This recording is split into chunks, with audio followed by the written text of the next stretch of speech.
Hi folks, hope you're doing well. You can see the time and date on the bottom right of your screen. Right, I'm just doing a quick video indoors because it's quite likely we won't do one out today. It's been raining quite a lot, so certainly the fairy village is going to be soaking wet. And it's probably going to be raining tonight, so we probably won't go out tonight either. But there's a few things I've seen today that are worth mentioning, I think. First thing, there was a video link of Panorama asking the question, can Biden reunite America? If that would be the only issue or subject on this video, you can end it now with the answer no. No chance.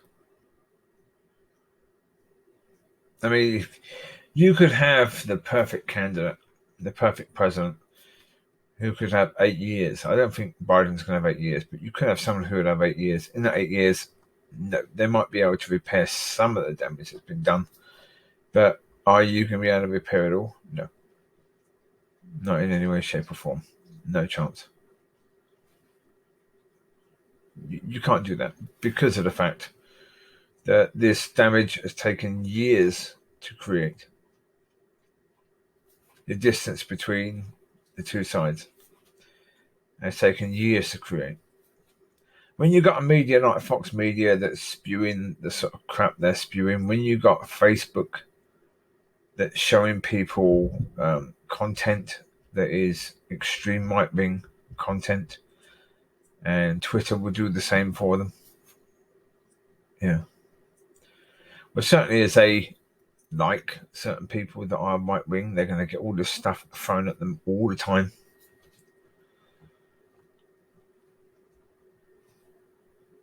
I know this because predominantly with my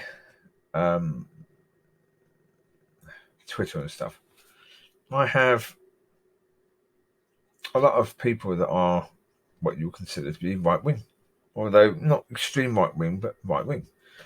Liam Fox, people like him, people that voted for Brexit and were passionate about making sure that that happened, mainly right-wing. But I also got some people that are left-wing. You know, Sarah Cooper, the one who was doing the comedy sketches about Trump. So, yeah, you get all this stuff all the time. Anything one of these people that you are subscribed to or following, anyone you're following, anything they give a like to, you get that on your page. You shouldn't, but you do. I mean, I think you can hide certain things like that. I think you can. But then again, just unfollow people. I think the best thing people could do really is only follow people who they know personally. Don't follow people, certainly with extreme political views. You go down a rabbit hole, you just get all this stuff thrown at you all the time, and it's crazy. It certainly is a level of crazy. So no, that's going to take a long time for that to heal, especially with all this stuff being thrown at them. I mean, the left has exactly the same. They have all this stuff thrown at them. Stuff that's incredibly woke, stuff that's incredibly pro-feminist and pro this and pro that and pro the other. It's like the issue where you have one of the contentious issues between the left and the right is that the brown-skinned people will say they are racist. Talking about the right wing. Right wing will say, well, you people are just insane. You see race issues everywhere now. You were the ones who were saying, stop judging people by their colour. And now you're saying, judge everyone by their colour. You're insane. Yeah, obviously what the police have done on occasions is disgusting. Yes. And I think most people who vote for Republicans in America would agree that some of the things that the police have done have been absolutely abhorrent. Kneeling on George Floyd's neck for that amount of time was just insane. Clearly disgusting behaviour. Clearly. I don't think you'll find many people that would disagree with that. I think Trump would agree that was a disgusting thing. He won't necessarily say it because he doesn't want to offend any of his voters, which is not helpful. He's trying to keep all these voters happy. Well, you've got on one side of the extreme right, you've got those who believe in QAnon, and on the other side, you've got the incredible wokeness, where anyone who said, and that there was something the other day, American, I think, football player was dropped because when he was a child, he bullied a disabled child. And so now as an adult, he's been dropped from his team because that was found out. So that's what the woke side is doing, right? Anything you've done in the past, you get crucified because of it. It doesn't matter if you're a child. It doesn't matter if you've repented of that. It doesn't matter if it was a completely innocent thing. It doesn't matter if that was accepted in the day. Whatever it was. I mean, bullying a disabled kid was never going to be acceptable at any point in time. Put it this way, though. If there's equal rights for disabled people, then yes, a disabled kid has the same rights to be bullied as any other kid. So I don't think you can say that somebody should be treated incredibly badly for bullying a disabled kid when other people that have bullied other kids who might have actually, that bullying could have had a far, far, far, far bigger impact on them, that's okay. It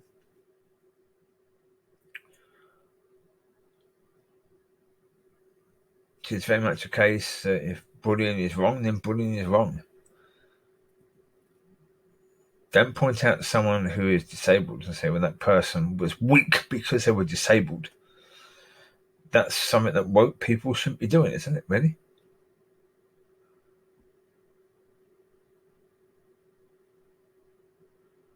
Now you've got a situation where, spoken before, Johnny Depp, Amber Heard. She admits that she's hit him, and that's okay. But even the idea, the accusation that he's hit her, even though there's been nothing, no real firm, hard evidence that he's ever hit her at all, yet his career is destroyed. Hers is fine. She's admitted hitting him, but her career is fine because she's just a little woman. If that's the case, please stop talking about equal rights. And this is something that, the left is going to infuriate the right on. You pretend you want equal rights and people are equal, and yet you favour the female in a situation like that. Female may even be, Amber Heard may have been the instigator in any violence that happened. We don't know for a certainty whether he hit her on any occasion.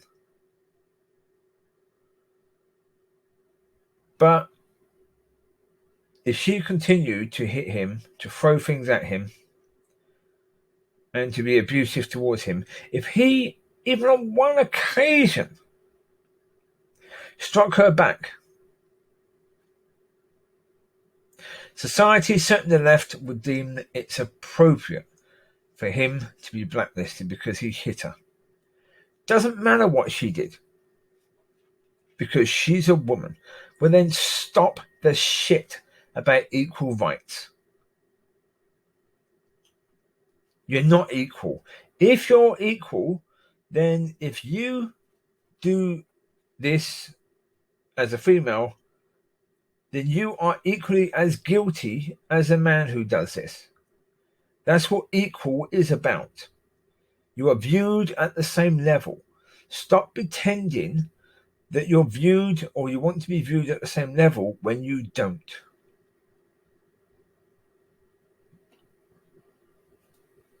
That's rubbish.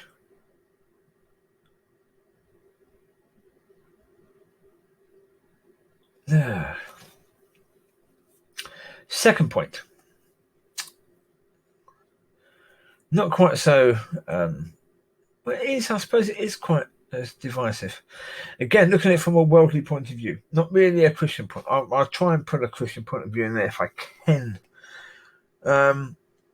I just watched another video. I've got a link for it because I uploaded the video from Better Bachelor on that one about where he talks about the husband store, the wife store, and that Christian woman who was pregnant, already had a baby. So that video was a good video to look at from a Christian point of view, because she was a Christian lady. Well, I've got another link today of one of these videos, so I thought, okay, let's see what he's talking about now. And oh my lord,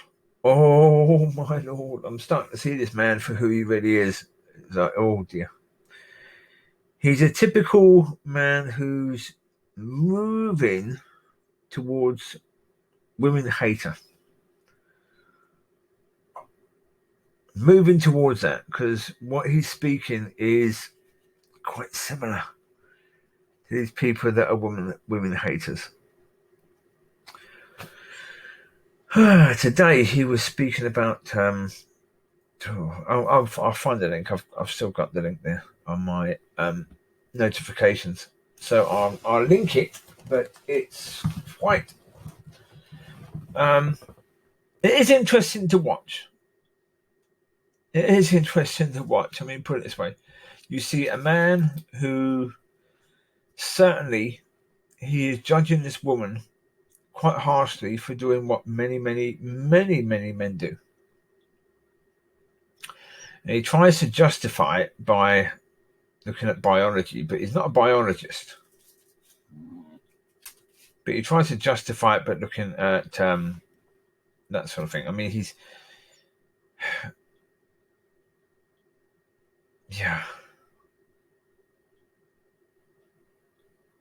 He's first of all talking about a woman who's 44 and she wants all these things. That's the first point. Then he goes to a video where it's a young woman, and to be honest, when you first see the young woman, you think she's a very attractive lady. Oh.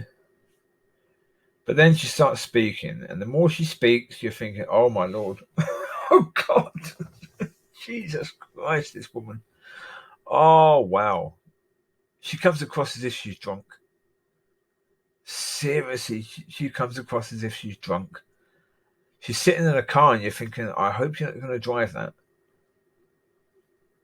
Yeah, her very personality at that point and what she's saying comes across as if she's a bit high, to say the least. So she's incredibly merry.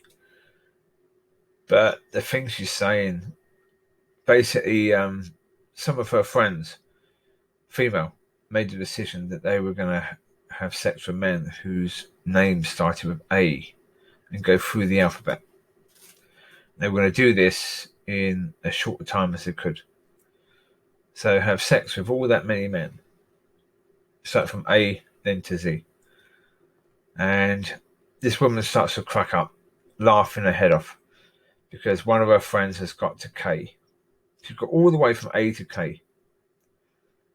But then she finds out she's pregnant with 3 kids. So 3 babies inside her. But of course, she has no idea who the father is. certainly won't be K, because that only happened the night before. So it probably won't be K. Certainly won't be. They couldn't have checked to see there was 3 babies inside that time. So it's probably A, B, C, or D. But which one exactly? And this woman is cracking up, laughing her head off, saying, "Don't worry, Kate, it's not you. You're not going to be a dad." It's like, oh my Lord, this is how you see it. Wow. But of course, this man is basically equating what they're doing as saying, it's like he would be with a woman and she then finds out he was a bad man in the past. Excuse me, you're equating what these women are doing as being bad women, even though men do this, and you probably count that as, they're just having some fun. There is a degree of hypocrisy, isn't there? I mean, certainly you can say with regards to equal rights, there are women who are taking this area of equal rights right to the extreme, and these are the women doing it, really. They're saying that if men can sleep around, then so can we. Yeah, you can, but there are consequences to that. One of the consequences is, there's now a lady who's expecting 3 children and hasn't got a clue who the father is. So it's quite possible that she's going to have to get blood tests done, contact these men if she even has their details, which she might not even have their details. But she's got to try and find these men and contact them and get them to agree to a blood test. And then one of these men who just thought that it was a bit of fun now may have to pay for 18 years for children that he didn't want, didn't know at any point in time he was going to have. We didn't even necessarily know that it was unprotected sex. Because again, if it's equal rights, it's not just the man who has to wear protection. Women have options for protection. And is it wrong for a man to assume that the woman has that when the woman's often going to assume that the man's going to wear a condom? Shouldn't the man have the right to assume that the woman might be on the pill or might be using, the other forms that they can use? It's been a long time. I don't know what they're called. Terribly sorry. I know the pill. I don't know what the other ones are called now. It's been a long time since I've been with someone who used one of those. And they may have changed since then, so I have no idea what they'd be called now. But I said in the thing, come on, you're judging these women for doing what men will do. You think it's okay that men would do it? So, no, clearly it's not okay that men would do this. Not okay that anyone would do this, to have... because he was basically saying, you got women who, if you had to be honest all the time, she would have to tell her prospective husband of the future that she's slept with 400 men. Now, of course, to be honest, that is sort of, right. From a relationship point of view, that's like, really? Right, okay. So 400 different men have been inside you. Right, okay. I suppose the difference between men and women, because he's looking at this and thinking, well, that's just horrendous. But not seeing it necessarily as horrendous for men. Now, I tried to think about that and think, why? I suppose the reason why is because, the woman's got the innie. That's the innie. And although that part of the woman's anatomy gets cleaned, it's self-cleaning. But because you don't necessarily see it being cleaned, that's one thing. Another thing is, the man does the entering, but then he removes himself from the woman. But the woman gets joined too. So you've had 400 men join with you. From a Christian point of view, you've had 400 husbands. 400 husbands. Jesus, you need some separation, you do. You need some spiritual work going on here to separate you from those 400 different men. That's complicated, that is, to say the least. But it's exactly the same from the position of a man doing it, because then a man would have joined with 400 women.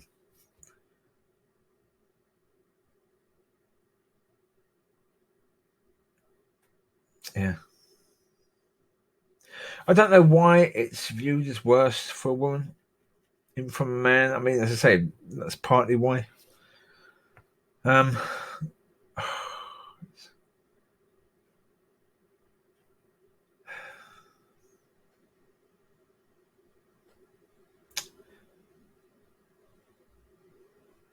I would certainly say what this better bachelor person is saying does have a degree of truth from a worldly perspective. It does. And it's worth looking at in order to try and understand it, because it is something that's going on. He did another video 5 days ago called Men Winning. Marriage rates lowest in recorded history. But I'd say with that being the case, nobody's winning. I don't think men are winning when that's the case. Though when you listen to him and listen to others talk about this point that men don't want to get involved in marriages anymore, it's because women have all the power in that way. Certainly in the worldly point, if you have children, you separate, the woman basically has the decision as to whether you even get to see your children, but you still got to pay for them. Even though you never get to see them, you never get to make any decisions as to where the money you make goes to and how it gets used for the benefit of your children. You never get to have any input in the raising of your child. So, of course, would you rather not have anything to do with any of that? A lot of men are saying, yeah, I'd rather have nothing to do with any of that at all. I'd rather have a relationship with somebody and then after a couple of years move on to someone else before it gets too serious, before it gets to that point where we're counted as married. Because now we're at a point where if we break up, then half of my stuff goes to her. Even though if I'm the one working and she's not working, we don't have kids, and we're both doing the same amount of work in the home, clean the home out, because generally speaking, women often demand that. They want a man who does housework as well. So if the woman is doing her job, man's doing his job, they both do a bit of housework. Why is it because he earns more money, he has a better job, because he's studied and it's the same as a woman. If a woman has a better job, why should she pay half? I don't get it. I get it if you've got kids. I get it if you've been married for a long time and your partner has evidently played a massive role in you building your company. But if they haven't played a massive role, let's just say they've been mother and housewife, they've been there for you when you go home, that's not necessarily playing a massive role in you building your company, is it, really? Well, I don't think so. It's the way that society has deemed it, and the reason why is because for all those years, it was completely on the side that men had the power. And again, why on earth didn't society just say, well, let's look and just make this fair to everyone? Instead, what they said, okay, the pendulum's been over here towards men, we're just going to whack it all the way over there to women, and that will even it up. No, it won't. Because the men that it was even to in the past, they're dead, they're gone. Now, the men you're now having a go at because of what these men in the past did, they had nothing to do with that. So, of course, men are now looking at marriage and stuff like that and saying, we don't want any part of it. We don't. And, if women, like the video I did the other day, if women want to look at relationships from the point of view that they're waiting for Mr. Right, and Mr. Right will never come, well, then go for it. If you want to have just, little bits of relationships with people looking for Mr. Right, but never been happy because you're looking for someone that doesn't exist. Because if Mr. Right is someone who is handsome, someone who earns more money than you, someone who is romantic, someone who ticks all your boxes, even the person that God made for you isn't that person. God made the right person for you to be the right person for you, to help you to be a better person. At the moment, you're not being that better person. And you won't recognize that person that God has for you.